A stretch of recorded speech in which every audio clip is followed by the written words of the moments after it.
que sale si la sociedad se organiza, y esa organización de la sociedad tiene que ir tanto por el sector público como el sector privado. Es decir, que la sociedad, a través de sus cuerpos intermedios y a través de su representación política, logre acuerdos y esos acuerdos sean plasmados en políticas públicas.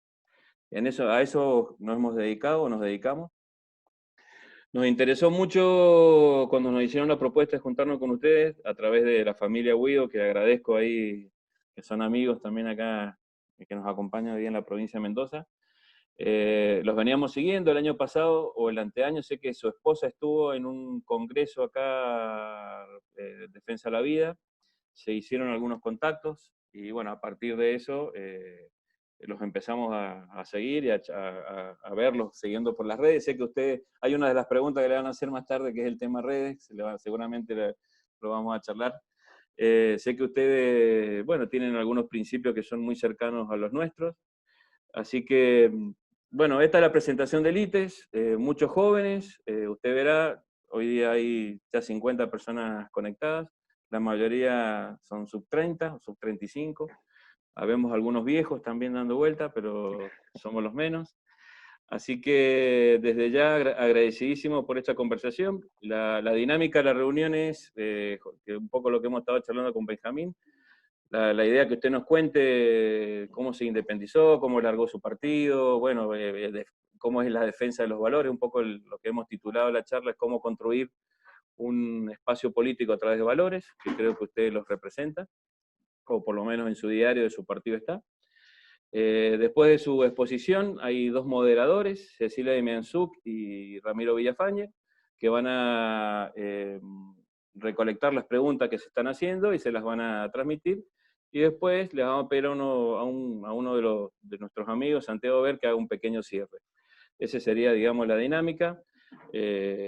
Así que bueno, si a usted le parece, arrancamos. Yo lo iba a presentar, pero rápidamente, bueno, es abogado, ha sido varias veces diputado nacional, no sé cómo se dirá en Chile, pero me imagino que será algo por el estilo. Fue presidente del bloque de la UDI, y en el año 2017 decidió armar su propio espacio político, jugando a la presidencia de la Nación y obteniendo alrededor de un 8% de los votos. José Antonio Caz, así que bueno, muchísimas gracias por acompañarnos. Charla de amigos, vamos a intentar que sea lo más fructífera posible y le vuelvo a agradecer la predisposición de una figura pública a nivel nacional de Chile e internacional, por eso está con nosotros, así que para el ITE es un orgullo charlar con usted. Bueno, José Antonio, arranquemos y se va sumando gente, ya somos casi 60, así que le metemos nomás. Bueno, muchas gracias y felicitarlos por el trabajo que hacen de las políticas públicas. Claramente, con buenas políticas públicas, los países, las sociedades pueden salir adelante en la medida que esas políticas públicas apunten a la focalización del gasto público. Porque lo que nosotros tenemos que buscar siempre es cómo los escasos recursos que tiene una sociedad, una comunidad, se puedan usar de manera eficiente, eficaz y bien dirigida, cosa de que no sea el Estado el lugar donde todos en el fondo quieren estar porque se producen retribuciones que no corresponden a el trabajo que se realiza proporcionalmente para esa retribución. Así que nada más importante que buenas políticas públicas y que en países como los nuestros, que son países que están siempre ahí cerca de llegar al desarrollo, falta esa dinámica, faltan esas personas que hagan el cambio para que esto se produzca. Al final del día, más que las estructuras, son las personas las que van a hacer los cambios. La izquierda generalmente responsabiliza a las estructuras, a la sociedad como un todo, pero son las personas las que en definitiva hacen la diferencia. Y eso es lo que al menos nosotros hemos tratado de mostrar en Chile y lo que me ha motivado a mí de estar permanentemente en el área pública, más allá de la política. Yo ingresé al tema público en la universidad, donde se me abrió una ventana al mundo, por así decirlo. Yo venía de un colegio de la colonia alemana en Chile, el colegio alemán, donde era todo muy hacia adentro. Pero cuando ya llego a la universidad, y esta era una universidad nacional, donde venían alumnos literalmente de los dos extremos de Chile, de Arica y de Punta Arenas, bueno, dije, esto es para mí, esto me encanta, compartir y conocer otras realidades. Y ahí me involucré mucho en lo que en la universidad nosotros denominamos el movimiento gremial, que apunta precisamente al resguardo de los cuerpos intermedios, que mira al Estado como un ente que está al servicio de las personas y no las personas al servicio del Estado. Y como ese ente está al servicio de las personas, tiene que buscar sacar lo mejor de cada uno para eso potenciarlo y permitirle el desarrollo completo a la persona humana. Eso la izquierda no lo ve. La izquierda busca es igualar a todos, achatar a todo el mundo, a bajarlo, ¿no es cierto? Somos, según ellos, iguales, pero iguales en la pobreza. Y no solamente en la pobreza económica, sino también en la pobreza espiritual, porque el Estado empieza a ocupar todos los espacios que nos corresponden a nosotros, desde la sociedad civil, desde los distintos ámbitos del desarrollo de la vida humana, sea deportiva, cultural, gremial, estudiantil. Y ahí yo conocí a grandes formadores, como fue el senador Jaime Guzmán, que fue asesinado en democracia, el primer senador asesinado en democracia por terroristas en Chile, al profesor Gonzalo Rojas, con el cual todavía nos une una gran amistad, y ellos le dedican mucho tiempo a la formación, o a la transformación de las personas desde el punto de vista de una sociedad libre y responsable, desde el punto de vista de los valores trascendentes del ser humano. Bueno, junto con ellos se fue formando un grupo humano con los cuales nos unían vínculos que eh, se fueron potenciando en el tiempo. Y aquí hoy día tenemos mucha tecnología, mucha inmediatez, pero no siempre privilegiamos los vínculos entre las personas que van fortaleciendo los planteamientos que nosotros hacemos. Ya una vez egresado de la universidad, me retiré de la actividad pública, me casé, me dediqué a trabajar en un emprendimiento familiar junto con mis padres y mis hermanos. Y después, bueno, ese bichito que uno adquiere en algún momento se vuelve a manifestar y me postulé a candidato a alcalde de la comuna donde yo vivo. Eso fue un gran desafío que terminó con una frustración importante en mi vida política porque esa elección la perdí. Y quizás fue dentro de las acciones políticas en las que yo he participado, quizás la más dolorosa, porque me involucré mucho, pretendía poder ser un puente para unir a las personas y no dividir. Y ganó precisamente el oponente que era muy de izquierda y que hizo muy difícil la vida para las personas que eran de derecha y me habían apoyado a mí, que tenían una condición de vulnerabilidad importante.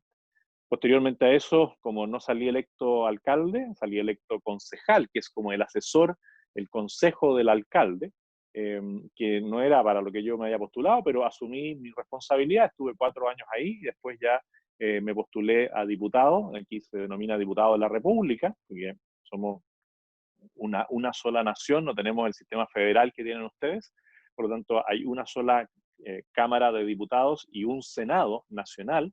Ahí estuve 12 años en un distrito y otros 4 en otros distritos, que son las circunscripciones electorales. Es decir, estuve 16 años en el Parlamento, que es una cantidad de años muy importante. Hoy día recién tenemos una ley que se aprobó, dado que no hay autorregulación de los partidos para renovar los liderazgos. Hoy día hay una ley que solo permite estar 3 periodos, o sea, 12 años como diputado y 16 años, 2 periodos como senador. Eh, Estando dentro de ese partido político en el cual milité 20 años, me di cuenta en algún momento de que una cosa era lo que estaba escrito en los principios y en los estatutos, y otra cosa era la realidad del día a día, de lo que se vivía y de lo que se planteaba a la sociedad desde ese partido político. Cuando llegué a la conclusión de que el partido político en el cual yo milité mucho tiempo no iba a estar dentro del marco estatutario o de principios que a mí me interpretaba cuando ingresé, eh, y me convencí de que no era un hijo mío que se hiciera militante de ese partido, decidí emigrar. Y después de salir del partido se fueron dando las condiciones para poder reunir las firmas y presentarme como candidato independiente a la elección presidencial. En Chile tenemos una elección interna de los partidos que se denomina primaria, donde participan los partidos que tengan interés en definir un solo candidato para la elección final, y si uno no quiere ser parte de eso, puede llegar a la elección final en la medida que junte las firmas necesarias. En Chile son cerca de 35.000 firmas autorizadas frente a un notario o un escribano público, lo cual hace bastante difícil la consecución de esas firmas, y logramos reunir cerca de 45.000, con lo cual se abrió la puerta para ir a esta candidatura presidencial, manifestando que yo era un candidato de derecha, pero de esa derecha con sentido común, no esa derecha paternalista, no esa derecha distante, no, alguien de derecha que muestra las cosas del día a día y dice, mira, aquí lo que se necesita precisamente son buenas políticas públicas, evitar que los políticos tradicionales se aprovechen del organismo del Estado para satisfacer solo o primero sus necesidades y después las de las personas. Y eso, bueno, generó bastante ruido aquí en Chile. Se señalaba que iba a sacar cerca del 2%, era lo que decían las encuestas oficiales, era lo que decían los analistas políticos y era también lo que decían los líderes políticos de la derecha de los distintos partidos más grandes en la nación. Y demostramos con trabajo, con esfuerzo, que no era así y llegué a ese casi 8% de los votos junto a un equipo de trabajo diciendo las cosas por su nombre. Nuestro eslogan era volver a creer que la política se puede hacer bien, se puede hacer desde la verdad y no engañando a las personas, no con falsas promesas. Yo siempre decía que yo pienso A, digo A y hago A. Algo tan sencillo como eso, que es cumplir la palabra empeñada, es cumplir con lo que uno dice, con lo que uno piensa, después ya ejerciendo el cargo. Los políticos en general en Latinoamérica se caracterizan por realizar muchas promesas y después no cumplirlas. Bueno, pasado el tema de esta elección presidencial, yo salgo cuarto, sí, por sobre los candidatos de partidos políticos que llevaban trayectoria en Chile, y dada la circunstancia de que sale electo un candidato de izquierda y el candidato de derecha, Sebastián Piñera, decidimos esa misma noche, junto al equipo de trabajo, sumarnos a la campaña del candidato de derecha, porque la posición del otro candidato nos habría llevado a una situación similar a la que ustedes tienen hoy día en Argentina o por la que está pasando también un país como Venezuela, un país como lo que pasó en Ecuador. Esa era la línea política del que finalmente pierde. Ese mes, entre una elección y otra, recorrí nuevamente Chile de manera muy intensa, solicitando que las personas se sumaran a esta elección en algo tan básico pero importante como es cuidar los votos el día de la elección. Nosotros denominamos apoderados de mesa a aquellos ciudadanos que asumen el rol voluntario de controlar que lo que vota la persona sea lo que después salga en la urna cuando se hace el recuento de los votos. Si uno no hace eso, se genera fraude electoral y mostramos ahí que teniendo una buena cobertura de apoderados de mesa, el fraude electoral no se hizo efectivo como sí creemos que se hizo en la primera vuelta a nivel parlamentario. Gana Sebastián Piñera, nosotros tomamos la decisión de no ser parte del gobierno, pero sí nos interesa que le vaya bien a ese gobierno de derecha, que podríamos decir que es similar a lo que fue el gobierno de Macri, quizás en Argentina, y que ha tenido los mismos problemas que ha tenido Macri por no respetar los principios fundantes de lo que es el planteamiento político que se le hace a la ciudadanía, por no respetar el programa de gobierno que se presentó y la gente se va desencantando de esa realidad. Al estar fuera del gobierno, generamos un movimiento político y social que no era un partido político, denominado Acción Republicana. Y lo que buscábamos a partir de ese movimiento que sigue existiendo al día de hoy es mostrar cuáles son las urgencias sociales, cuáles son las necesidades de las personas en el día a día que no son resueltas por la política a lo largo de los años. Ese movimiento se constituye a lo largo de todo Chile con solamente voluntarios. Nos permite de nuevo recorrer Chile entero, mostrar cuáles son esas realidades en el día a día y nos vamos dando cuenta, sí, de que no solamente tenemos que mostrar las urgencias sociales, sino que tenemos que buscarle solución, un poco lo que ustedes hacen desde el ITES, y generamos un centro de pensamiento que se llama Ideas Republicanas. Es un centro de estudio bastante virtual, porque no tiene muchas personas físicamente trabajando ahí, pero sí muchos integrantes que piensan en políticas públicas para realizar un plan de gobierno. No hablamos de programa, porque el programa es lo que uno inscribe con la candidatura presidencial en el momento de postularse a la presidencia, sino que hablamos de un plan de gobierno que podría servirle a cualquier presidente electo que tenga ciertos principios y valores como los nuestros. Eso lo dividimos por comisiones de acuerdo a lo que son los ministerios de la nación. Entonces tenemos una comisión de relaciones exteriores, una comisión de salud, una comisión de educación, de medio ambiente, de energía, de trabajo, de previsión, y así nos vamos repartiendo los trabajos entre distintas personas que tienen conocimientos técnicos para poder tomar la urgencia social y a eso aplicarle una política pública que después pueda llevarse a la práctica en un gobierno. Adicionalmente a eso, tenemos otros movimientos o organizaciones de la sociedad civil, una que encabeza mi señora con la abogada Pamela Pizarro, que se denomina Cuide Chile, que es Cuidando Derechos Chile, porque también hemos visto cómo se ha ido desmantelando el concepto, por ejemplo, de los derechos humanos, de los derechos de las personas, y se van adoptando términos o conceptos acuñados por organismos internacionales como la ONU, la OEA, ¿no es cierto?, que no interpretan los valores tradicionales o los conceptos originales sobre los derechos humanos. Otra organización que también nos colabora es Foro Republicano, que es una agrupación que depende del profesor Gonzalo Rojas, que se dedica mucho a la capacitación y a la formación de jóvenes. Y otra ONG que tenemos se llama Influyamos, que ahora la estamos revitalizando para hacer algo que denominamos Chile en cifras, poner todo en cifras para poder explicarle a las personas lo que vale cada cosa o cada política pública. Y finalmente tenemos este partido político en formación. Para poder llegar a ser un partido nacional tenemos que estar constituidos en las 16 regiones que conforman Chile.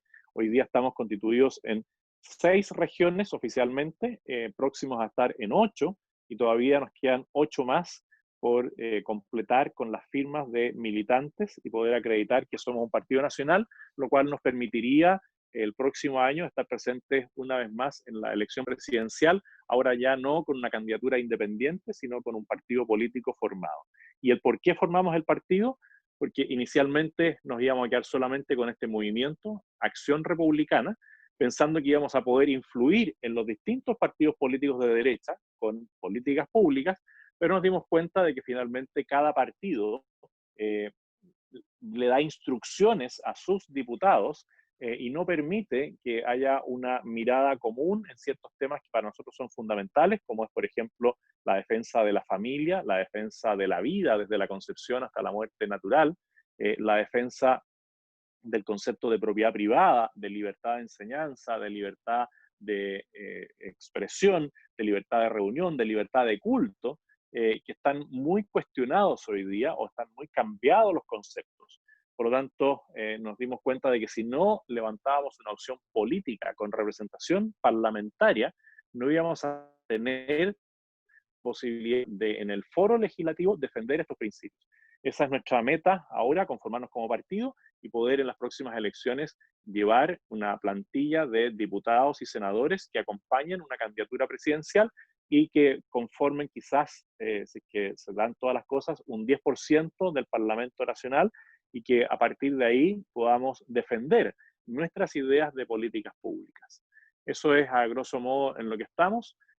Lo hemos hecho hoy día en modo virtual, porque ya no podemos hacer reuniones para explicarle a las personas cuáles son nuestros principios y fundamentos, y tampoco pueden ir las personas a firmar frente a un notario o un escribano público. Por lo tanto, usamos las plataformas digitales que a través de una especie de firma digital permiten que la gente se vaya afiliando a este partido político y juntar las firmas requeridas por la ley para poder constituirnos.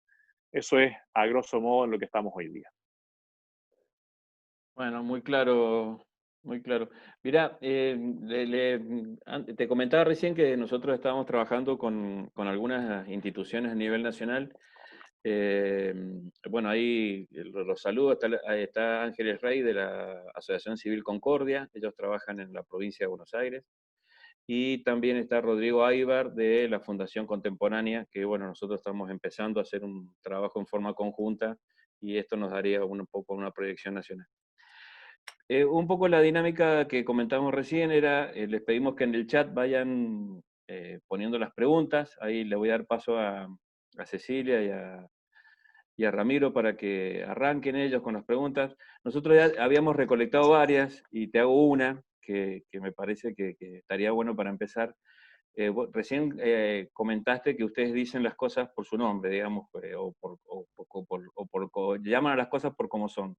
Me preguntan uno si eso en los millennials o los centennials, eso, ¿qué impacto ha tenido, digamos, decir las cosas como son? Bueno, nuestro partido tiene una base militante muy joven y precisamente yo creo que es porque los jóvenes también valoran que se hable con la verdad y que se digan las cosas por su nombre. Los jóvenes muchas veces son radicales y son radicales también con la mentira. Por lo tanto, usar el concepto de decir las cosas como son les llama la atención. Y eso ha hecho que de los nuevos, desde el partido político, eh, cerca del 50% de sus militantes sean personas jóvenes, sub 35. Aquí en Chile uno se puede inscribir y puede votar a partir de los 18 años. Entonces, que un partido político pueda tener en ese estrato entre los 18 y los 35 la mayoría de sus integrantes, habla de que ha sido bien acogido. Sí, tenemos que decir que hemos utilizado, tú algo me preguntabas inicialmente, bien las redes sociales en el amplio espectro y con eso logramos una comunicación con ellos y una identificación con lo que se plantea. Así como hay jóvenes que se dicen idealistas, revolucionarios y que admiran a figuras como el famoso Che Guevara, ¿no es cierto?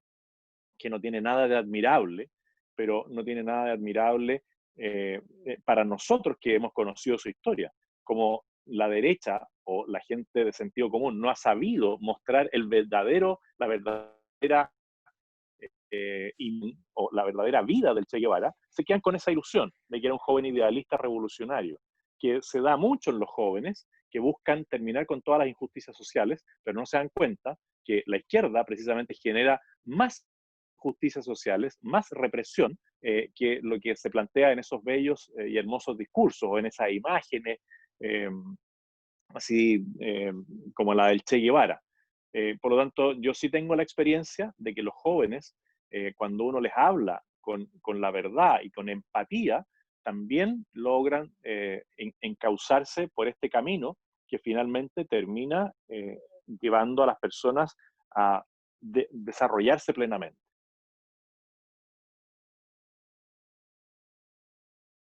Perfecto, buenísimo. Acá me mandan unas preguntas por privado, no sé si Cecilia estás o y Ramiro, si no te las voy haciendo yo. Por ejemplo, nosotros hay un concepto que nosotros no está muy claro acá en Argentina, que es el tema de derecha e izquierda, digamos, porque está el peronismo. El peronismo lo tuvo a Menem y lo tuvo a la Cristina, digamos. O sea, ¿me entendés? O sea, el tema derecha muchas veces se entiende como liberalismo. Vos nos podrías, eso me lo preguntan por privado, no sé si vos me lo podrías aclarar un poquito, cuál es tu concepto de derecha, porque en Argentina el concepto de derecha es liberalismo y el peronismo es como que en el peronismo están todos, digamos, los de izquierda, los de derecha, y un día gobiernan unos, como en la época de Menem, y hoy día nos toca, digamos, una parte más socialdemócrata o socialista. Bueno, la definición más clásica es izquierda y derecha, pero yo creo que ha sido superada en los tiempos también. Por eso nosotros hablamos en Chile de una derecha del sentido común. Chile tiene una situación distinta a la de otros países y en general en los otros países de Latinoamérica es como que se alejan de la derecha. ¿Ah? Y aquí en Chile también suele suceder que los de derecha se dicen de centro derecha, tratan de no identificarse con la derecha, y uno lo que se tiene que preguntar es qué es la centro derecha, no qué es la derecha, porque la centro derecha no es nada, ¿ah? No están ni en la izquierda ni en la derecha, o sea, no tienen definición, no tienen nervio. Y eso es algo que los jóvenes también echan de menos, y es un poco lo que debe ser el peronismo, que caben todos caben en el peronismo, puede ser el peronismo de izquierda, un peronismo de radical, un peronismo de derecha, es una cosa que se parte a partir de un caudillo, porque precisamente las personas que se enojó el caudillo, eh, precisamente las personas que estaban llamadas a manifestar los principios, no lo hicieron. Las personas estaban llamadas a involucrarse en la política, en las políticas públicas, no lo hicieron. Y se dedicaron quizá a los negocios, se dedicaron al deporte, se dedicaron al ocio, a lo social de la sociedad, no lo social de las personas más vulnerables, y abandonaron los espacios. Yo creo que Argentina es un ejemplo de donde las personas más preparadas abandonaron lo que era lo más importante para el futuro, que son lo que ustedes están haciendo, las políticas públicas, involucrarse en la política contingente. Siempre la miraban quizás con la distancia o el desdén. Bueno, hoy día tienen el desdén gobernando, porque esa política que ustedes tienen hoy día es producto del silencio de los que fueron los que tenían más posibilidades y en una nación que quizás tiene mucho más recursos que Chile. Chile era la colonia más pobre de Latinoamérica. Y en algún minuto aquí se produce un cambio cultural que permite que los principios de derecha se asienten y se lleve a la práctica la economía social de mercado, se lleve a la práctica el tema de la propiedad privada como tal, que hoy día, claro, está cuestionada aquí en Chile, porque tomaron estas políticas las personas de izquierda que fueron desmoronando la escalera o desmoronando la estructura que había permitido sostener esto, aumentando los impuestos, aumentando el tamaño del Estado, aprovechándose los mismos políticos de los beneficios que venían. Entonces, la derecha, al menos que yo represento, es una derecha que se funda en ciertos principios trascendentes. La derecha que yo represento es esa derecha que defiende la vida desde la concepción hasta la muerte natural. Es esa derecha que defiende la familia formada desde el núcleo que constituye un hombre y una mujer.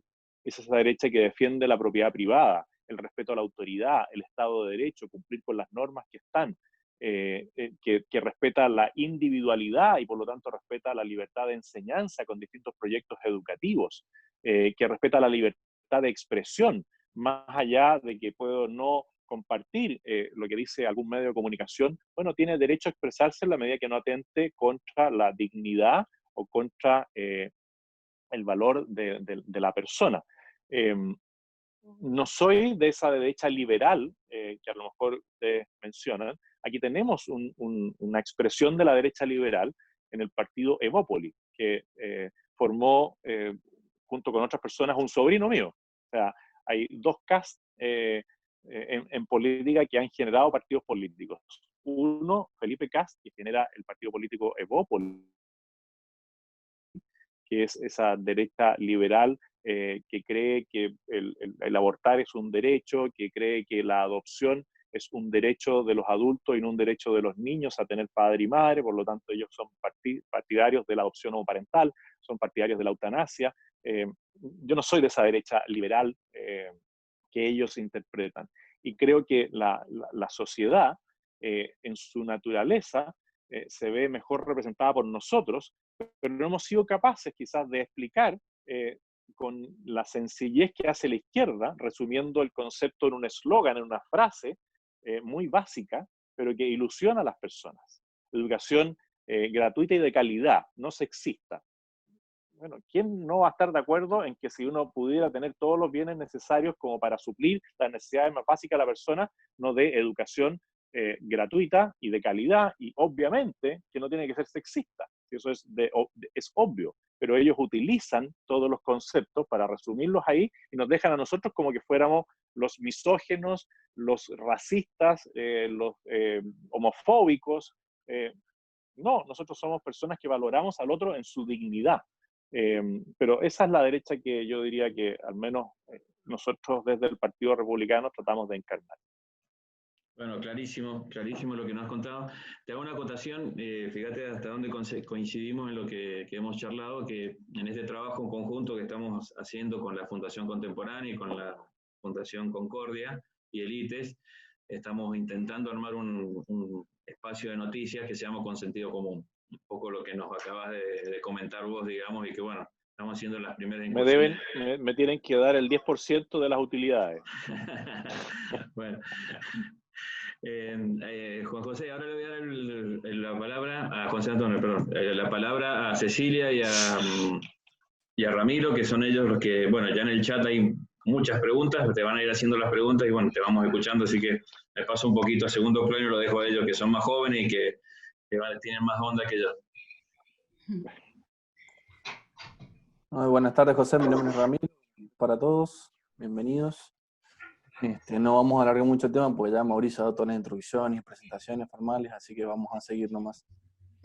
Siguiendo con la línea que veníamos trabajando, el tema de la identidad de género, la familia, ¿nos puede comentar cómo afrontan la denominada ideología de género con la prensa y los grupos LGBTB, cómo todo el periodismo, cómo afrontan día a día, cómo es su estrategia, cómo ha sido? Sé que más o menos podamos vincularlo porque vos comentás siempre ir de frente, lo que pensás, lo decís, pero ¿hay alguna prudencia política, por así decirlo, o directamente lo expresan y listo? A ver, yo me he acostumbrado a no usar la respuesta políticamente correcta. Ustedes tienen a los dos mejores exponentes, a mi juicio, en lo que es mostrar la verdad respecto de la ideología de género, que esa es Márquez y Laje. De hecho, yo he tenido la fortuna de entrevistarlos a dos. Tengo un ciclo de programas de entrevistas donde pude entrevistar a Agustín Laje y a Nicolás Márquez. Y ellos van siempre de frente. Aquí cuesta, igual que en Argentina, porque el tema de la ideología de género, que es básicamente el marxismo cultural, se van mutando en los nombres respecto de lo mismo y han ido impregnando y se han ido tomando los espacios de influencia no solamente en los organismos internacionales, sino que ya en los distintos países. Por lo tanto, los medios de comunicación, no solamente los periodistas, sino que los editores y en algunos casos los dueños de los medios de comunicación están absolutamente permeados por esta ideología. Por lo tanto, se hace muy difícil poder llegar a algunos medios donde haya un panel equilibrado. La mayoría de las veces que a mí me toca ir a paneles es 4-1, 3-1, 2-1, rara vez estamos 2-2, por ejemplo. Porque incluso cuando uno va a un panel con dos periodistas, al final uno es 4-1, porque cada periodista tiene estas cositas que le dicen muela, donde están los tipos que están en los switches. Entonces, tú no estás discutiendo con los dos que están ahí, sino que con los dos que están ahí y los dos que están en los controles, dándoles información, y se hace muy difícil. Pero no porque sea difícil uno tiene que hacerle el quite, o tiene que tratar de no decir las cosas. Yo me acostumbré en los debates presidenciales, por ejemplo, a que me preguntaran, o en los debates televisivos, que me preguntan siempre lo mismo. Y cada vez que yo les digo, oiga, pero ya me lo preguntaron, sí, pero es que queremos saber si usted sigue pensando igual, o hay personas que no lo han escuchado. ¿Y por qué lo hacen? Para arrinconar al que expone solamente en los temas valóricos sexuales. Es como que si nosotros no pudiéramos hablar de otro tema que no fuera ese, y ellos tratan de estigmatizarnos con esos temas. Entonces, lo que uno tiene que empezar a hacer es hablar de ese tema, contestarle, pero tratar de llevarlo a la otra área del día a día de las personas. Porque yo siempre digo, mire, la persona que va en el bus, ¿no es cierto?, o en el tren, cuando está mirando para afuera no está pensando en si va a llegar a su casa a abortar o a generar un proceso de eutanasia con alguien. No está pensando en que el niño cuando nace no tiene identidad. Esa persona está pensando en sus hijos, en cómo educarlos, en si va a tener los recursos para financiar el arriendo de su casa, pero la izquierda lo que hace es poner esto como el centro del debate y nosotros tenemos que buscar con habilidad, ¿no es cierto?, con conocimientos de causa, cómo llevar la conversación a lo otro. Es difícil, pero uno muchas veces logra hacerlo y tiene que también tener una cierta coraza, ¿ah? Porque ellos utilizan cualquier mecanismo. Recuerden que la izquierda siempre va a usar la violencia, tanto física como verbal, para atacar a alguien que piensa distinto. siempre van a buscar la manera de denostar al otro, de ridiculizar al otro por sus planteamientos que nosotros decimos que son de sentido común, pero como ellos ya tienen todo esto armado tienen personas dedicadas a pensar solamente en esto, utilizan siempre las mismas frases para tratar de ridiculizar lo que nosotros estamos diciendo. Así que ahí lo que se requiere es la habilidad y también la simpatía, porque cuando uno defiende la vida, no tiene que hacerlo desde la carga. Ellos siempre tratan de situar esto como algo terrible. Si la vida, el nacimiento, es lo más maravilloso que puede haber, y uno tiene que relatarlo desde la alegría, de decir, oiga, pero ¿cómo no te vas a alegrar de tener un hijo? No, un hijo es una carga. De hecho, en Chile se habla de la carga familiar para pagar ciertos beneficios. Bueno, ¿cómo le vamos quitando eso? Yo al menos, cuando me presento, trato de decirle, bueno, yo soy un marido feliz, llevo casi 30 años de matrimonio, no estoy aproblemado, mi señora no es que me ande queriendo eliminar, ni yo a ella. Nosotros hemos cultivado una relación matrimonial sana. Somos papás de 9 hijos, y eso no ha sido una carga, ha sido una bendición. Pero nosotros la elegimos. Yo no estoy diciéndole a los otros que tienen que tener 9 hijos. Yo lo que sí digo es que ejerzan su paternidad responsable. Y la paternidad responsable, de nuevo, no es solamente utilizar los métodos de barrera, las píldoras, los anticonceptivos. Tú los puedes usar, está dentro de tu libertad. Pero déjale la libertad a las personas de elegir, no los conduzcas por un solo camino, que es negar lo que es la vida. Y ahí tú vas buscando una manera de salir. A mí sí debo decir que los medios de comunicación me tildan como el tipo más extremista. ¿Ah? Y a uno le dicen, ¿qué se siente ser de extrema derecha? Yo le digo, yo no me siento de extrema derecha. O sea, yo tengo claro que a lo mejor usted es de extrema izquierda y por eso me ve como en el extremo. Yo soy una persona de sentido común, una persona que habla con la verdad, y si quiere hablar de sexo, hablemos de sexo. Yo le quito la connotación como de tabú. Y cuando me preguntan de algo, le digo, bueno, hablemos de sexo. ¿Cómo le explica usted a su hijo que nació? ¿Le habla también de la mariposa o saca el Kama Sutra para decirle qué hace usted en la intimidad de su cuarto? Y ahí uno los va descolocando. Yo creo que ese ejercicio de llevarlos a la realidad y de decirle, ya, usted es profesor, ¿cómo le explica a un niño el tema de la sexualidad? Usted es profesor, usted es periodista, ahora conviértase en profesor. Y así, al menos a mí me ha tocado salir airoso de la mayoría de los debates en los cuales he tenido que participar. José Antonio, buenas noches. Mi nombre es Cecilia de Mianzuc. Muchísimas gracias por estar. El año pasado, cuando vino tu esposa al Congreso, Pía, estuvimos charlando un montón con Pía, con Pamela, y ella nos contaba que en tu campaña vos te habías propuesto recorrer todas las regiones de Chile. Bueno, quería que me contara, ella te acompañó, y quería que nos contaras cómo había sido esto, si lo pudiste concretar o no, porque la verdad me imagino que no habrás tenido paz. ¿Cómo fue este recorrido? A ver, paz tengo. ¿Ah? Yo creo que eso es muy importante, que uno tiene que tener paz interior. Si tú no tienes paz interior, es muy difícil abordar un desafío como este exitosamente. Y exitosamente es entrar al desafío con tu familia y salir con tu familia íntegra. ¿Ah? Porque estos son ambientes muy tensos, donde uno claramente se puede desviar del camino muy rápidamente. Entonces, yo creo que el concepto de paz es algo muy relevante para la política. Y la paz se cultiva con el diálogo, se cultiva con la oración, los que tengan fe.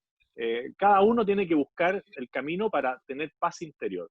Y por eso esto de decir las cosas por su nombre y decir lo que uno piensa y hacer lo que uno hace, te da paz. Porque yo siempre le digo a los jóvenes, el que usa la mentira termina siendo esclavo de la mentira. Nunca va a tener paz. Entonces, los políticos cuando mienten no tienen paz, porque tienen que acordarse de la mentira que dijeron. Tú puedes revisar mi discurso desde que yo era concejal hace 20 años atrás y repito lo mismo.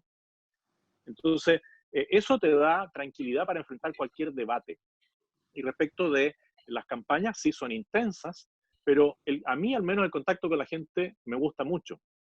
Se hace más difícil después del estallido de violencia que tuvimos después del 18 de octubre, porque claramente se rompió algo en la realidad nacional, y aquellos intransigentes que existían, pero que no se atrevían a mostrar toda su violencia, se vieron como liberados de esa camisa quizás de fuerza para ellos, que era la contención social, y empezaron a agredir. Y por lo tanto, después del 18 de octubre, claro, yo sufrí varios percances muy violentos, con destrucción de local, con agresiones físicas.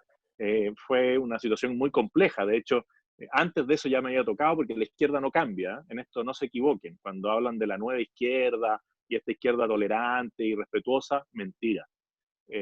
Yo antes de este estallido de violencia sufrí un ataque muy duro en una universidad por el solo hecho de ir a hablar del servicio público. Como la izquierda no resiste que alguien vaya a sus territorios, agreden. Bueno, yo debo decir que ahí tuve casi en riesgo de, o sea, sí, podría haber terminado con riesgo de vida grave esa situación.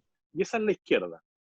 De Chile son 16 regiones, esas las conozco todas, pero son 345 comunas. Y alcancé a recorrer de las 345 comunas en un año, solamente 240, ¿ah?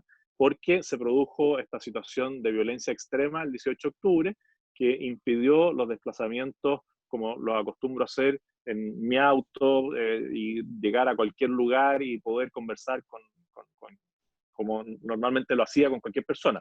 Hoy día eso, después del 18 de octubre, ya no fue posible. Teníamos que tomar muchas medidas de resguardo para no arriesgar tampoco a las personas que iban a conversar con nosotros. Y bueno, después del 18 de marzo, que comenzó el estado de emergencia en Chile respecto de la pandemia, también nos ha sido muy difícil poder generar reuniones físicas. Por lo tanto, ahora hacemos reuniones virtuales por Zoom. Hemos llegado a reuniones de 200 personas que se conectan para poder contarles cuál es la originalidad de nuestro proyecto político. Perfecto, perfecto. Bueno, hablando, ya que estamos hablando de las protestas sociales y los problemas que tuvieron, hay una pregunta ahí que nos llega, que dice, ¿por qué cree que ha influenciado tanto las ideas marxistas en los jóvenes chilenos y sobre todo en las universidades? Porque esto fue, o sea, porque la izquierda trabaja a mediano y largo plazo. Nosotros muchas veces nos preocupamos de lo inmediato, ¿sí? Y estamos preocupados de sacar nuestras carreras, de buscar un buen trabajo, pero para la izquierda esto es una especie de religión, ¿ah? De secta. Por lo tanto, ellos están dispuestos a dar su vida por esta causa y son grupos pequeños. Pero cuando tú tienes el 1% de la población o el 1% de un grupo humano que está dispuesto a jugarse la vida por su causa, bueno, termina ganando espacios. Y ellos fueron, y esto viene desde los años, desde el comienzo del siglo pasado, que la izquierda visualizó en la educación un motor de cambio. Y dijo, bueno, si yo, ¿cómo cambio la mente de las personas? Desde la educación. Y por eso, en el ámbito de la enseñanza, hay tanto profesor que tiene su ideología muy marcada. Bueno, y se fueron tomando los centros de pensamiento. Y las universidades hoy día son feudos en las direcciones, pero llegaron ahí porque primero se tomaron la academia. Y la academia fue cooptada por profesores marxistas, profesores muy ideologizados, que son especies de apóstoles de su religión, que es este marxismo. Por lo tanto, los jóvenes cuando llegan, muchas veces no tienen ninguna capacidad de defensa porque no han tenido la formación, ni en sus centros de educación escolar, ni en sus familias. Porque la izquierda también ha trabajado muy bien el tema de la desintegración de la familia. Entonces, si los jóvenes no tienen un núcleo familiar donde tengan contención afectiva, y son muchas veces jóvenes con carencias afectivas, cuando llegan a la universidad y se encuentran con estos profesores que lo toman como especie de tutores, este joven al final ve en su profesor el modelo. Bueno, y si el profesor de 100 alumnos conquista 10, bueno, tiene 10 agentes difusores de su propia ideología que empiezan a hacer el trabajo uno a uno. Si esto parte en el uno a uno, así como los jóvenes que están pensando en egresar rápido, salir de la universidad para ponerse a trabajar, no están preocupados siempre de su entorno. Estos de izquierda Sí, porque ven ahí la potencia de su movimiento y no entran por la razón, sino que entran por la emoción. Porque si tuvieran que entrar por la razón y explicarle a alguien por qué seguir a un líder como Fidel Castro o por qué seguir a un Che Guevara, no hay razón que pueda sostener ese argumento. Pero en la emoción, cuando yo le digo, mira, aquí la opresión de los ricos sobre los pobres, de los blancos sobre los negros, de los heterosexuales sobre los homosexuales, de los hombres sobre las mujeres, bueno, yo empiezo a trabajar la parte emocional de la persona y transformo algo que es real, si la izquierda identifica los problemas, si el tema de la de la falta de oportunidades de las personas, la pobreza que existe en nuestra sociedad, está ahí. Entonces, para ellos es fácil trabajar con corazones idealistas y decirle, bueno, esto se produce porque hay alguien que está oprimiendo al otro. Y eso nosotros no lo hemos sabido trabajar, y nos pasa en nuestras propias familias, que cuando alguien dice voy a estudiar para ser profesor, le pregunta a los padres, ¿y de qué vas a vivir? Bueno, el desincentivo a que los jóvenes sean profesores, sean filósofos, sean sociólogos, está en la raíz de las muchas familias que le dicen al hijo que estudie ingeniería comercial, que estudie medicina, que estudie una carrera rentable económicamente. Y eso es algo que nos va a costar cambiar. Por eso estos centros de pensamiento son tan relevantes, pero la pregunta es, ¿cómo paso yo del centro de pensamiento a la acción? Y es algo que en Chile, por ejemplo, le pasa a los centros de pensamiento, que tienen bibliotecas 10 veces más grandes que la que yo tengo aquí atrás mío, llenos de papers. Estamos llenos de papers, de escritos y de cómo solucionar los problemas, pero no somos capaces de pasarle el paper a la persona que tiene la urgencia. No somos capaces de llevar ese paper al político que le tiene que hablar a la persona. Y por eso nosotros tuvimos que pasar de este movimiento social y de este centro de estudios a constituir un partido que no tenemos claro cuánto tiempo va a perdurar, porque también estas organizaciones humanas empiezan a sufrir como una especie de fatiga del material.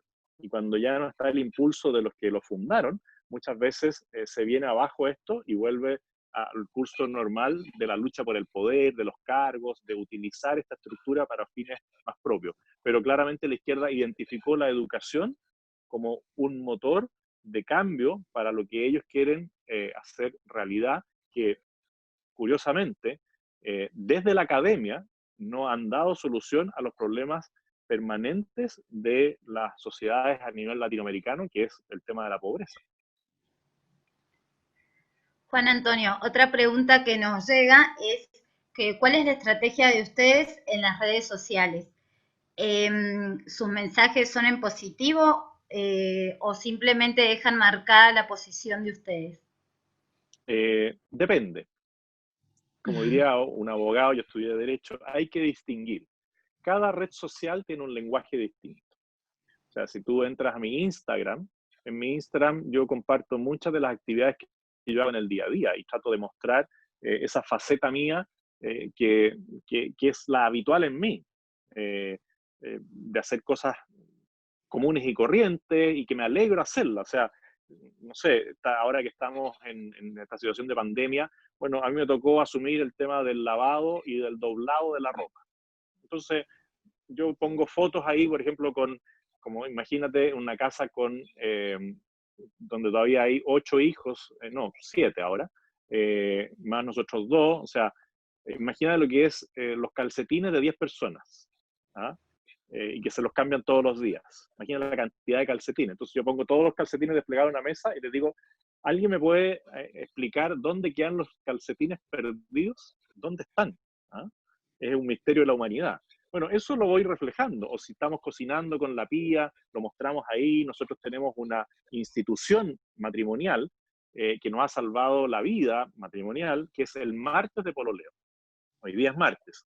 Es decir, yo de aquí a una hora más voy a estar sentado en el living de nuestra casa con unas copitas de vino, algo para comer y vamos a estar conversando como lo hacíamos cuando pololeábamos. Y eso yo lo muestro en Instagram. porque además estoy mostrando algo que a mí me hace feliz. Si alguien lo quiere tomar como algo que le pueda ser útil, bienvenido. Distinto es Facebook, porque en Facebook la gente se expresa de manera escrita. En Instagram es la foto con una cosa chiquitita. En Facebook la gente escribe páginas y páginas y elabora teorías y uno al final termina cansado muchas veces de ver todo lo que se expresa ahí. La red social que a mí me gusta es Twitter, porque tienes que resumir todo en pocos caracteres y ahí claramente es una especie de trinchera, ¿ah? Donde tú tienes que ser muy hábil y jugar con la ironía, pero no con la ofensa, nunca mentir, decir las cosas por su nombre, y ahí tú vas a ver esa cosa un poquito más radical que nosotros expresamos. Y después apareció ahora TikTok. Bueno, y yo, claro, no soy un gran bailarín, pero he hecho ya un par de videos en TikTok para poder sintonizar con los menores de 15 años, que están todos metidos en TikTok. Bueno, no es mi beta, por lo tanto no es la red social en la que yo me maneje mejor, pero sí es un medio de comunicación importante para ese grupo de jóvenes. Finalmente, la plataforma que estamos usando ahora bastante es YouTube, y para eso hemos desarrollado junto con otras personas, pero yo hago de cabeza, esta serie de entrevistas donde yo les comentaba que entrevisté a Laje, a Márquez, al expresidente Uribe de Colombia, Eduardo Bolsonaro, y también muchas personas que son relevantes a nivel nacional, donde yo converso con ellos, no los llevo a la arena política, y eso me ha permitido conversar con gente de inspiración de izquierda, pero que están dispuestos a dialogar.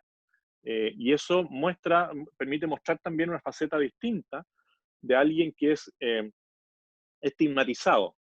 A mí me cuelgan todos los cartelitos que ustedes se puedan imaginar. Xenófobo, misógino, homofóbico, todo lo que ustedes se imaginan que hace la izquierda lo hacen conmigo. Pero en esas conversaciones, claramente uno puede mostrar que es mucho más que una cara bonita, como dice. ¿Ah? Bien, perfecto, José. También siguiendo en línea con lo que hablabas. Hay una pregunta ahí que por ahí va muy en línea. ¿Hay manera de comparar estrategias que funcionan en Chile con las que se usan en Argentina? O sea, por lo que estaba escuchando, el formato es muy parecido desde el tema de la educación y desde el formato de llegar a la izquierda a los jóvenes. Entonces también preguntarte si desde lo sociológico, que yo calculo que sí, son muy diferentes entre sí Argentina y Chile. ¿Y cuánto influye eso al momento de armar una estrategia? A ver, yo lo que he podido ver en distintos países es que uno con la misma estrategia logra buenos resultados. La izquierda aplica la misma estrategia en todos los países, tiene una especie de manual que lo perfeccionaron en el Foro Sao Paulo, ahora le están cambiando como de nombre porque se fue muy al chavismo, o al madurismo, al narcoterrorismo, ¿no es cierto? El Foro Sao Paulo, y ahora están con este tema de Puebla. Entonces se van cambiando de nombre, pero es el mismo manual. Y nosotros lo que tenemos que ir viendo es cómo potenciar las cosas que resultan bien. Yo les puedo decir que el recorrer los países y conocer las realidades en las distintas zonas de un país es algo importante. Esto yo lo he visto que lo ha hecho Vox en España, que va tomando la realidad local, ¿no es cierto?, y la va exponiendo. Lo vi en Brasil con Bolsonaro, cuando él recorrió el país entero, y son cosas que uno ve que llenan el discurso de contenido, porque no es que tú hables de la persona que vive en el altiplano y no tiene luz las 24 horas, o la persona que vive en una isla y que puede salir de la isla solamente cuando llega una embarcación. Tú vas conociendo la realidad de las distintas localidades. Y eso, junto con el tema de las redes sociales, que es el mecanismo que tenemos hoy día para saltarnos el bloqueo de los medios de comunicación masivos. Para nosotros es muy difícil muchas veces llegar a la televisión, llegar a las radios, a las emisoras de cobertura nacional, porque están cooptados por esta misma ideología. O en otras ocasiones los contrarios no siempre quieren ir a debatir con alguien que los pueda exponer en lo que es la verdad. Por lo tanto, las redes sociales en esto también son muy, muy relevantes. Entonces, el contacto personal, el recorrido por la nación y el uso de las redes sociales como una manera de saltarse el bloqueo de los medios de comunicación tradicionales es importante. Y lo otro es convencer a todos de que se puede hacer algo más de lo que se hace siempre. Hay muchas personas que están preocupadas por lo que ocurre en su nación, pero no ocupadas. Y la preocupación se manifiesta en las reuniones sociales, donde cada uno tiene la solución para los problemas de toda la vida, pero nunca ha ido a tratar de convencer a alguien en su sector.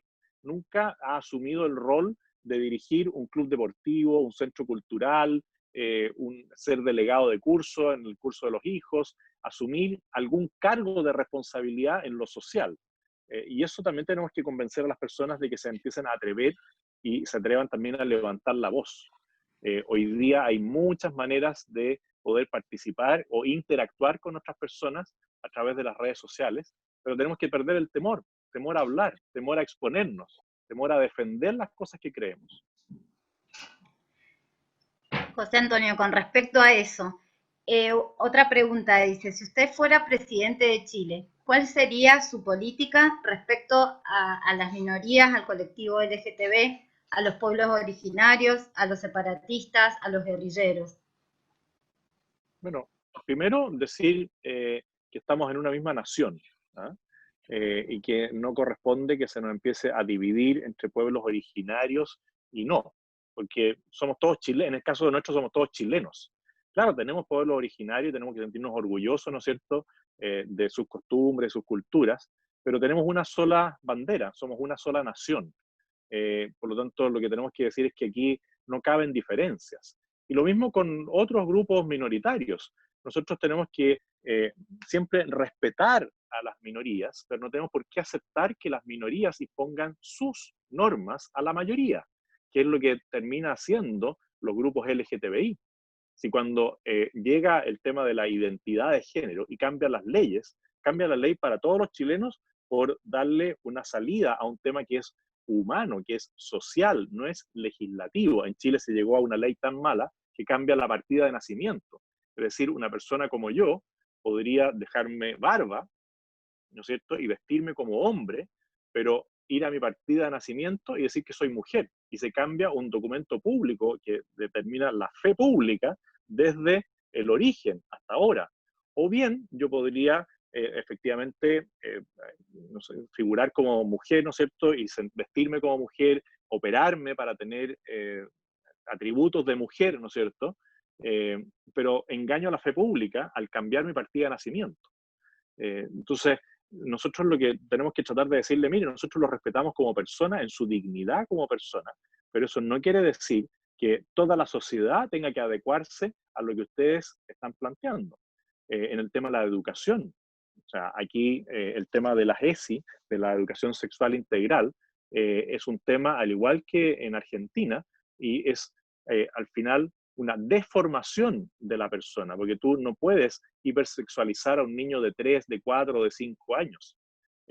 Por lo tanto, yo lo que he señalado es que me atengo al diseño original y que nadie se engañe. O sea, si yo llego a ser presidente, yo no voy a promover ninguna ley de adopción homoparental, no voy a promover ninguna ley de matrimonio homosexual, no voy a promover ninguna ley de eutanasia o de aborto, y por el contrario, siempre voy a decir, mi ideal es que en una sociedad moderna y progresista cuidemos a los más débiles, que es el que está por nacer y el que está por morir.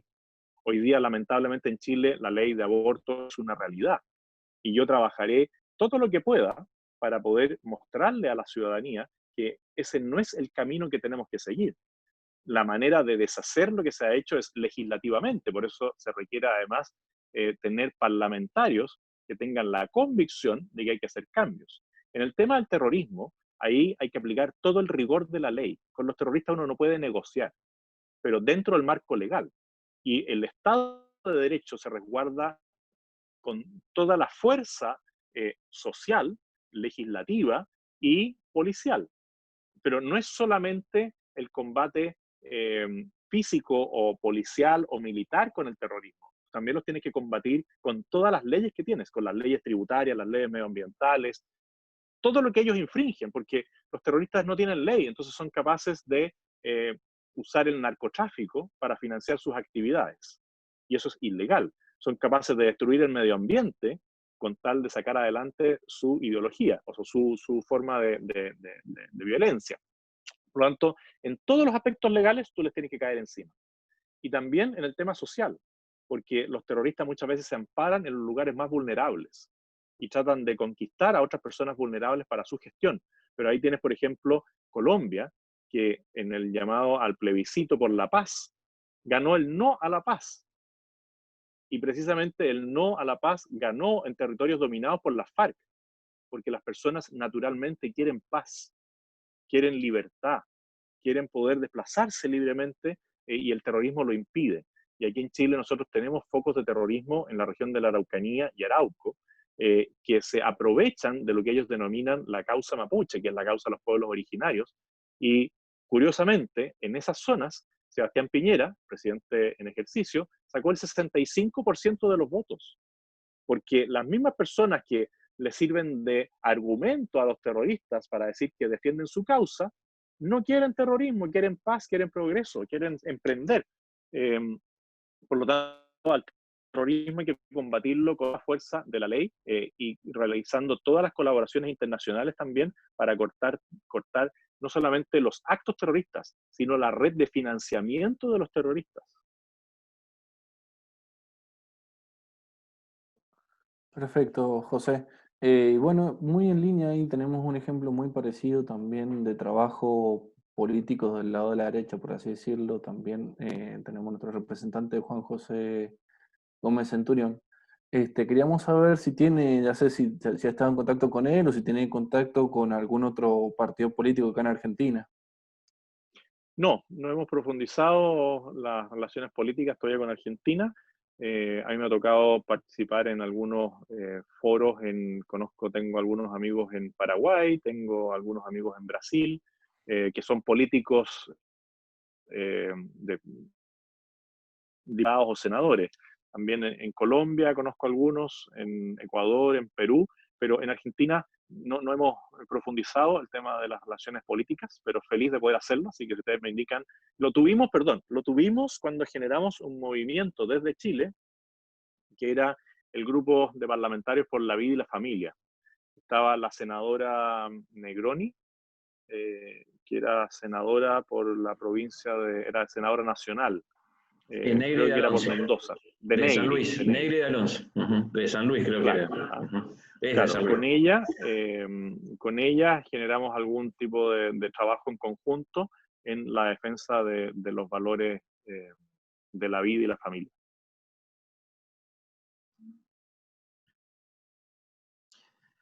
Sí, mira, ahí me hacen una pregunta respecto a, yo después le voy a dar la palabra al final, a la gente que te comentaba que estamos armando esta especie de Armado Nacional con la gente de la Fundación Contemporánea y la Fundación Concordia, pero me preguntan, digamos, ¿cómo ves vos en la política internacional un futuro, que Trump gane las elecciones? Ese sería, digamos, te lo hago el resumen para no hacerlo tan largo. O sea, ¿eso cómo influiría en América Latina, digamos? Especialmente en... O sea, sería una influencia muy positiva. Yo era de los que en la elección anterior apostaba por Trump, porque creo que la continuación de Obama en Clinton habría sido realmente nefasta. Pero vamos a tener que esperar unos meses para ver cuál es el resultado, y para Latinoamérica en general sería muy importante que pueda seguir la línea de Trump, porque nos ayuda también en ponerle algún grado de obstáculo a esta supremacía de los organismos internacionales que tratan de imponer sus esquemas a las distintas naciones, pasando a llevar la soberanía y además nos permite también hacerle algo más de frente a estos grupos socialistas de izquierda que giran en torno al Foro de Sao Paulo, al Grupo de Puebla actualmente. Así que yo espero y todo lo que podamos hacer para que a Trump le vaya bien en Estados Unidos, a pesar del tema de la pandemia, a pesar del tema de la violencia que ha afectado a Estados Unidos, pueda sacar adelante el desafío electoral.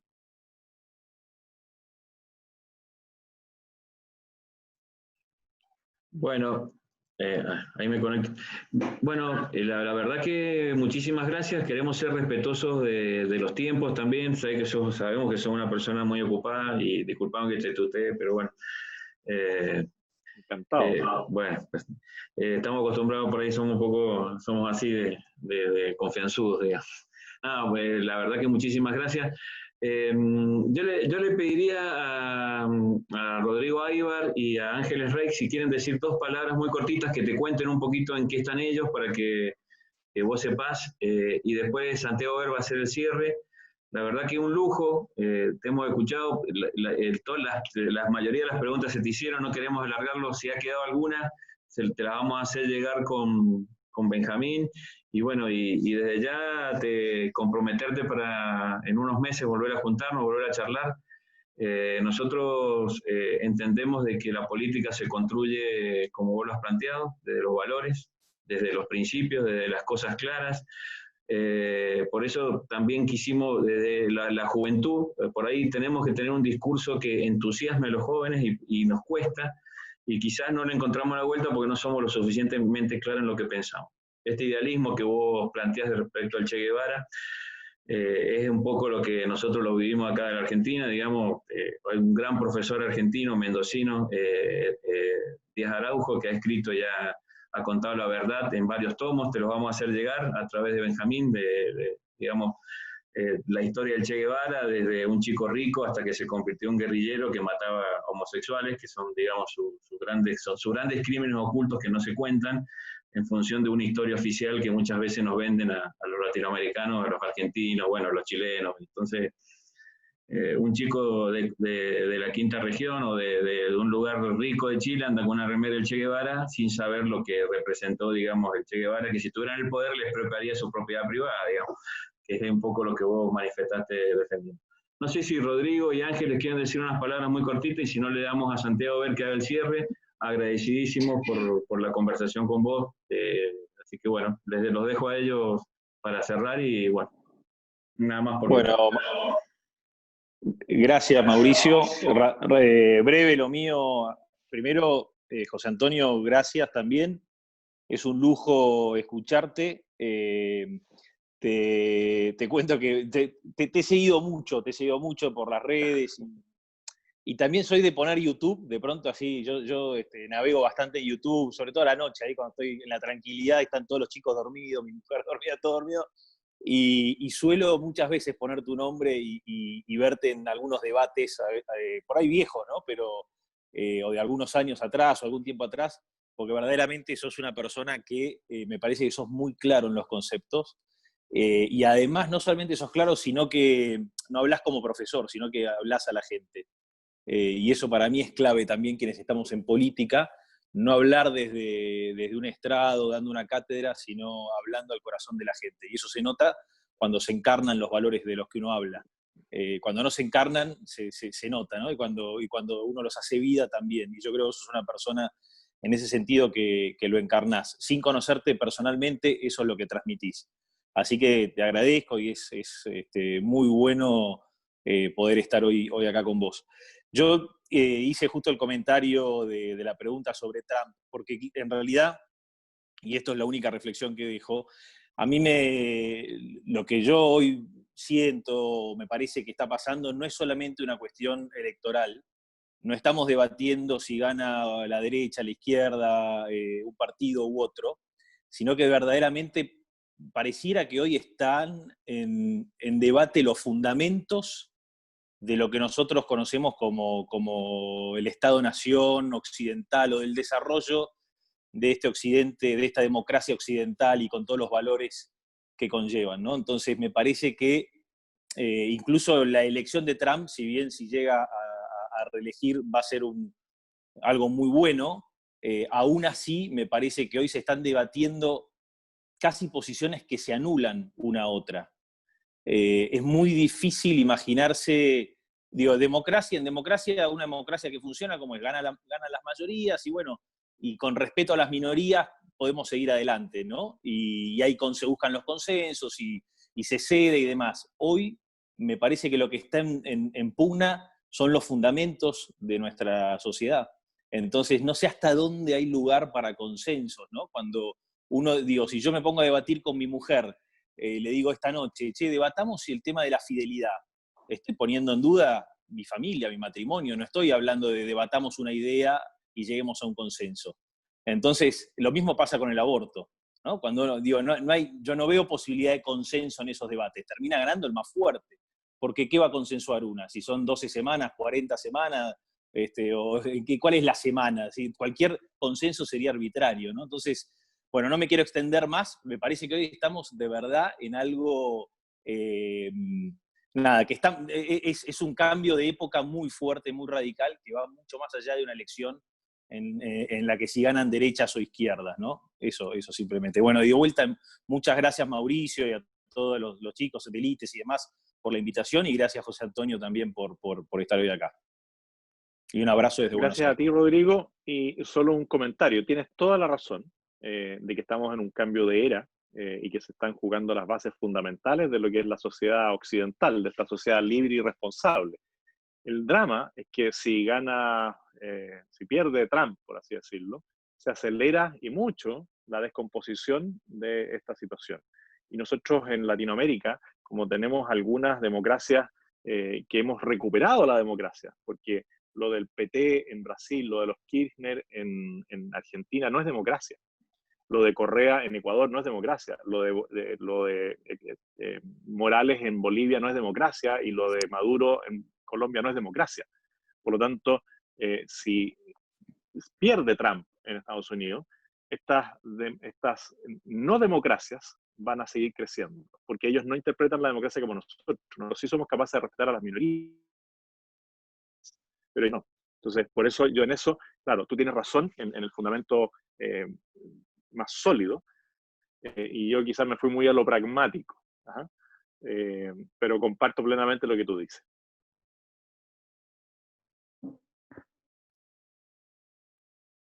Hola José Antonio, ¿cómo estás? Soy Santiago Ver. Ángeles Rey, ¿estás por ahí?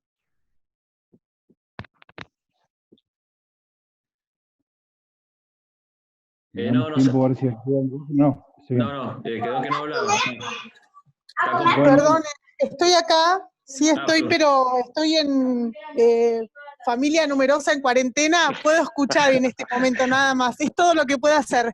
Agradezco infinitamente que me ofrecieran hablar y demás, pero la verdad que estoy terminando de liquidar a los chicos y mientras tanto... Pero pueden hacer un coro.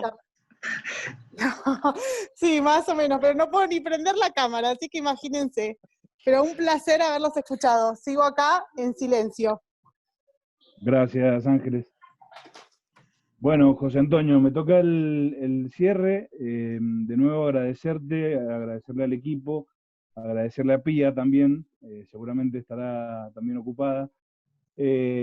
Durante la charla me puse a anotar algunos conceptos que creo que hay una coincidencia enorme en cuanto a esto de una base sólida a los proyectos políticos, pensando en estados que estén al servicio de las personas y no al revés, pensando en el Estado como solucionador de problemas reales y no teóricos, pensar la pobreza que no tiene una dimensión solo económica, sino también social, cultural y un largo etcétera.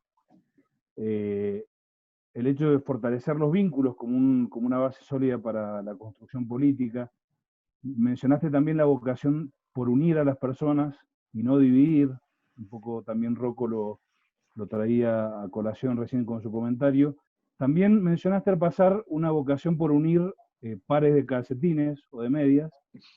Creo que también es importante, y yo creo que es esencial ese comentario que hiciste, porque hace a la frescura y a la naturalidad con que tenemos que ser capaces de transmitir el mensaje de sentido común, de cotidianidad, de cercanía, ¿no? Hablaste también muy claramente de no tener miedo a las etiquetas que nos pongan desde otros espacios políticos, porque esa es parte de su táctica.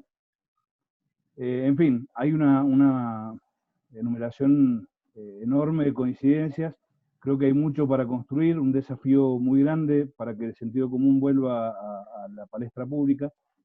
Por eso de nuevo agradecerle a todos los que estuvieron en esta reunión y a todos los que vean, seguramente podamos difundirlo después para que tenga más efecto esta charla. Desde distintos puntos de la Argentina han estado presentes. También agradecerte, Benjamín, y a todo el equipo de Acción Republicana. Y sin más, quedar en contacto para trabajar por el bien común de cada uno de nuestros países. Creo que hay mucho para hacer y hay que ser optimistas con respecto al futuro. José Antonio, muchísimas gracias de nuevo en nombre de ITES. Bueno, muchas gracias a ustedes y también dejarlos invitados a que podamos hacer algo en conjunto con Ideas Republicanas, que es nuestro centro de estudio, y quizás se pueda hacer algo en conjunto con el Instituto Contemporánea, el Instituto Concordia y con ustedes, e incorporar ahí a un gran líder que tenemos en Ideas Republicanas, que es José Manuel Rojo Edwards. Así que ahí les dejamos después el link para que también puedan hacer algo desde los institutos. Bien, muchas gracias, José Antonio, gracias Ramiro y Cecilia también, Mauricio, y bueno, nos estamos contactando para la próxima. Gracias. Muchas gracias. Muchas gracias, nos vemos, hasta luego. Que estén muy bien, Mauricio. Hasta luego, que estén muy bien. Muchas gracias. Hasta luego. Buenas noches. Un Hasta lujo. luego, buenas noches.